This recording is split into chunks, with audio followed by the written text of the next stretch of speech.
Nangutang ako sa 5-6 sa mga patubuan. Kasi kapag wala ka ngayon, kapag wala kang 300, wala kang 500 pesos sa bulsa, hindi mo mapapakain ng isang bata.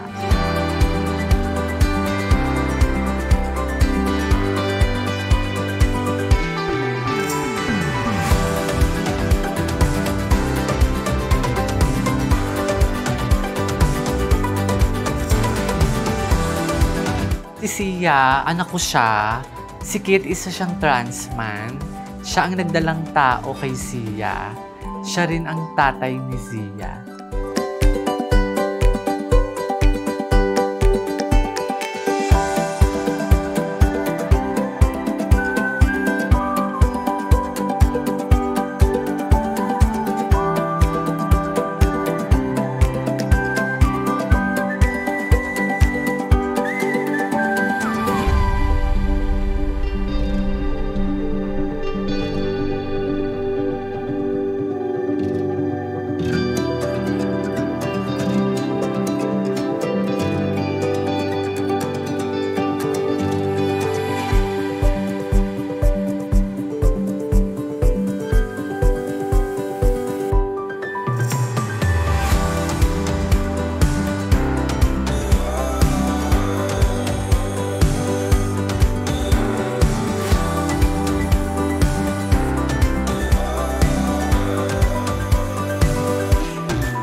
Kailangan ko siyang pag-aralan sa sarili ko kung paano ko siya i-guide, kung paano ko ipapaunawa at ipapaintindi sa kanya na meron siyang ganitong mga magulang na kahit ganito yung magulang niya, normal pa rin.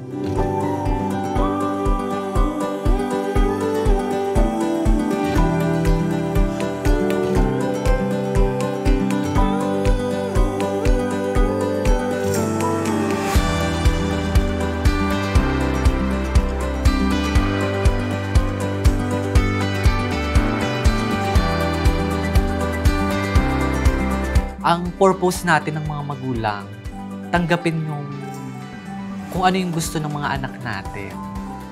Susuportahan natin sila na kung ano yung gusto nila, kung ano yung hilig nila, at kung ano man yung gender na gusto nila, paglaki nila.